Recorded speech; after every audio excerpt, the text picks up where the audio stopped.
नमस्कार। प्रादेशिक समाचार के साथ मैं नूतन लकड़ा। पहले मुख्य समाचार। स्वास्थ्य मंत्रालय ने देश में कोविड और इन्फ्लुएंजा जैसी बीमारियों में वृद्धि के मद्देनजर सार्वजनिक स्वास्थ्य तैयारियों और टीकाकरण की प्रगति की समीक्षा की। केंद्र सरकार ने अरहर की दाल के स्टॉक की निगरानी के लिए समिति का गठन किया।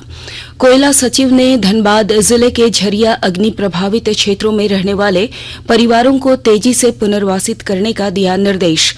और रामनवमी पर राजधानी रांची में 3,500 पुलिसकर्मियों की होगी तैनाती। संवेदनशील क्षेत्रों में रहेंगे रैपिड एक्शन फोर्स। और अब समाचार विस्तार से। केंद्र सरकार ने कोविड के मामलों में बढ़ोतरी के मद्देनजर सार्वजनिक स्वास्थ्य तैयारियों और टीकाकरण पर कल राज्यों के साथ समीक्षा की।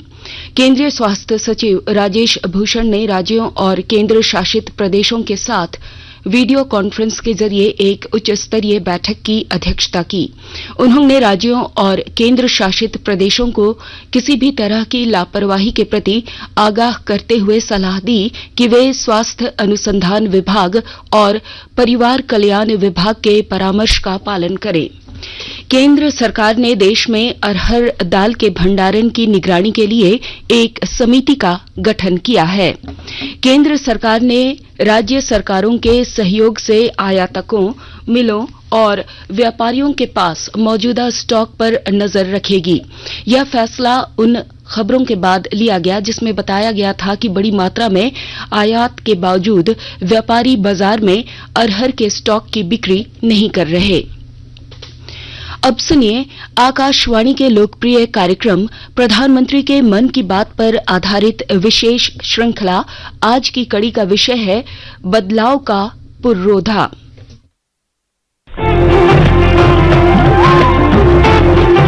लोग, आवाज और सीधा संवाद, यानी आपके हम सबके मन की बात। जी हाँ, ऐसे ही करोड़ों लोगों से जुड़ जाते हैं हमारे प्रधानमंत्री हर महीने मन की बात प्रोग्राम के साथ। आकाशवाणी पर ये सिलसिला अप्रैल में 100वीं कड़ी के साथ जारी रहेगा। इस विशेष मौके पर मन की बात कार्यक्रम से प्रधानमंत्री के चुनिंदा संबोधनों को फिर प्रस्तुत किया जा रहा है। इस विशेष कार्यक्रम की 27वीं कड़ी में पेश है मन की बात का वो खास अंश जिसे सुनकर साफ लगता है कि प्रधानमंत्री लोगों के दर्द को डूबकर महसूस करते हैं। प्रधानमंत्री मोदी ऐसी शख्सियत है जिन्होंने घनघोर गरीबी भी देखी है। जब भी वे भावुक होते हैं, जब पुराने दिनों को याद करते हैं, वे अपनी गरीबी को जरूर याद करते हैं। उस दौर के अपने पारिवारिक जीवन और जीवन मूल्यों की भी चर्चा करते हैं। उनका मानना है कि गरीब ही असल से देश में बदलाव की संस्कृति के असल प्रतीक है। 25 दिसंबर 2016 को मन की बात में उन्होंने इस तथ्य को स्वीकार करते हुए कहा है, जब जनता कष्ट झेलती है, तकलीफ झेलती है, तो कौन इंसान होगा जिसको पीड़ा न होती हो। जितनी पीड़ा आपको होती है उतनी ही पीड़ा मुझे भी होती है। लेकिन एक उत्तम ध्येय के लिए, एक उच्च इरादे को पार करने के लिए साफ नियत के साथ जब काम होता है तो एक कष्ट के बीच, दुख के बीच, पीड़ा के बीच भी देशवासी हिम्मत के साथ डटे रहते हैं। ये लोग ही असल में एजेंट ऑफ चेंज, बदलाव के पुरोधा है।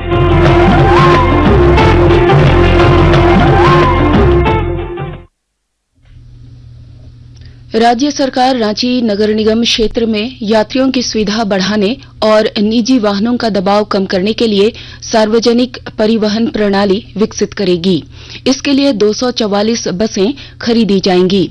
इनमें 200 नॉन एसी और 24 एसी इलेक्ट्रिक बस रहेंगी। इन बसों की खरीद और इसके परिवहन पर कुल 605 करोड़ रुपए खर्च होंगे। इसका संचालन पीपीपी मोड पर किया जाएगा। वित्त वर्ष 2022-23 के दिसंबर महीने में वस्तु और सेवा कर जीएसटी संग्रह में पिछले वर्ष की तुलना में 15% की वृद्धि हुई है। वित्त राज्य मंत्री पंकज चौधरी ने लोकसभा में एक लिखित प्रश्न के जवाब में बताया कि इस वित्त वर्ष में लगातार 11 महीने तक मासिक जीएसटी राजस्व 1,40,000 करोड़ से अधिक रहा है। आकाशवाणी के ताजा तरीन समाचारों के लिए आप हमारे वेबसाइट newsonair.com पर लॉग ऑन कर सकते हैं। ताजा समाचार Twitter handle @AIR news alerts और Facebook page All India Radio news पर भी उपलब्ध है। आप प्रादेशिक समाचार एकांश के Twitter handle @AIR news _Ranchi और फेसबुक इंस्टाग्राम पेज तथा YouTube channel AIR news Ranchi पर भी हमारे बुलेटिन सुन सकते हैं। प्रादेशिक समाचार आप आकाशवाणी रांची से सुन रहे हैं। धनबाद जिले के झरिया अग्नि प्रभावित क्षेत्र में अति खतरनाक घोषित 81 क्षेत्र से 15,041 परिवारों को पुनर्वासित करने की प्रक्रिया की धीमी गति पर कोयला सचिव अमृतलाल मीणा ने नाराजगी जताई है। वह कल ऑनलाइन बैठक के जरिए BCCL और जिला प्रशासन के अधिकारियों के साथ झरिया पुनर्वास व विकास प्राधिकार की समीक्षा कर रहे थे। इस दौरान उन्होंने संबंधित अधिकारियों को शिफ्टिंग में तेजी लाने को कहा। जिन 15,000 परिवारों को पुनर्वासित करना है उनमें 649 BCCL श्रमिक भी हैं। गढ़वा जिले में जल जीवन मिशन के तहत जल संरक्षण और स्वच्छता के प्रति लोगों को जागरूक करने के लिए विशेष अभियान चलाया जा रहा है। और ब्यौरे के साथ हमारे संवाददाता। केंद्र सरकार के जल जीवन मिशन के तहत वर्ष 2024 तक देश के प्रत्येक घरों को जल नल के माध्यम से हर घर शुद्ध पेयजल मुहैया कराना है। इस लक्ष्य को पूरा करने के लिए गढ़वा जिले में भी विशेष अभियान चलाया जा रहा है। इस क्रम में प्रथम चरण में 1 मार्च से लेकर 22 मार्च तक जहां हर घर जल उत्सव मनाया गया, वहीं 1 अप्रैल से 10 अप्रैल तक के लिए दूसरे चरण का कार्यक्रम शुरू हो रहा है। इसमें गांव-गांव और टोला स्तर पर मुहिम चलाकर प्रत्येक गांव में चापानलों के पास सोक पिट का निर्माण कराया जाएगा। इस अभियान को सफल बनाने के लिए जिले के पेयजल एवं स्वच्छता विभाग और पंचायती राज विभाग समन्वय बनाकर इसमें विभिन्न एजेंसियों का भी सहयोग ले रहा है। विनोद कुमार पाठक, आकाशवाणी समाचार, गढ़वा। रांची में रामनवमी को लेकर पुलिस की ओर से सुरक्षा के पुख्ता इंतजाम किए गए हैं। अति संवेदनशील क्षेत्र में रैपिड एक्शन फोर्स की तैनाती की जाएगी। पूरी सुरक्षा की मॉनिटरिंग SSP किशोर कौशल खुद कर रहे हैं।